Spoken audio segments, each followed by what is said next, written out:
So weirdly enough, this week I want to talk about this very cheesy, possibly AI generated Facebook post that I've seen being shared around. It's not even new, it's been around for ages.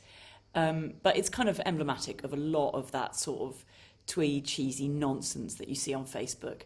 And it's this thing where they say a photographer was working in Africa and offered three children a chance to have a race, and whoever won the race would get some food at the end of the race. And instead of racing, the children just walked together and shared the food.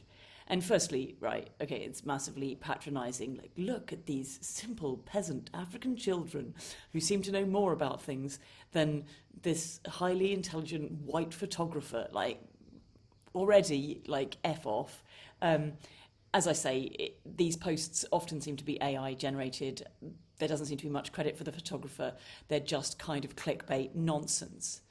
But more importantly, the underlying message that we're all so excited by is that, you know, a better world is possible if we share things and stop living in a world of aggressive competition all the time. And that's weird, isn't it? Because guess what? That concept already exists. It's called socialism. And it's been treated like it's a dirty word in politics recently. But in actual fact, it's a fair and equitable and just and humane way of sharing the Earth's resources so that everybody has enough, so that people's basic needs and requirements are met. It's what the basis of the NHS is. It's what the basis of providing welfare and support to those who are ill, to those who are pensionable, to those who are, for whatever reason, not able to work or not able to find work right now. That's what we do. That's socialism. And once upon a time, the Labour Party really stood for it. And I'm sad to say they really don't seem to anymore, but there are still people within it and people outside it trying to change it and trying to get socialism back onto the agenda. And there are other parties who espouse the principles of it.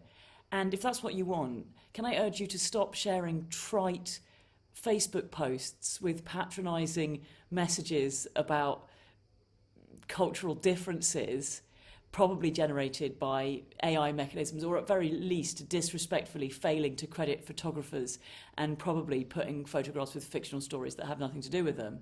And instead, get out and campaign at the local, national, whatever level it is, for parties and candidates that espouse the actual principles of socialism.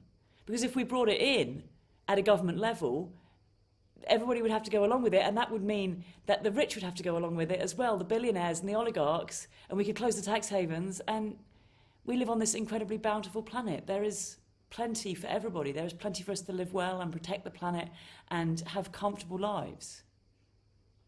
And yeah, the answer does not lie with some obscure Facebook post that undoubtedly inaccurately describes the behaviour of some children who may or may not even exist.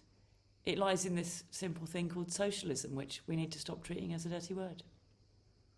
See you next week. Increasingly, the mainstream media is terrible at informing the public of what is really going on.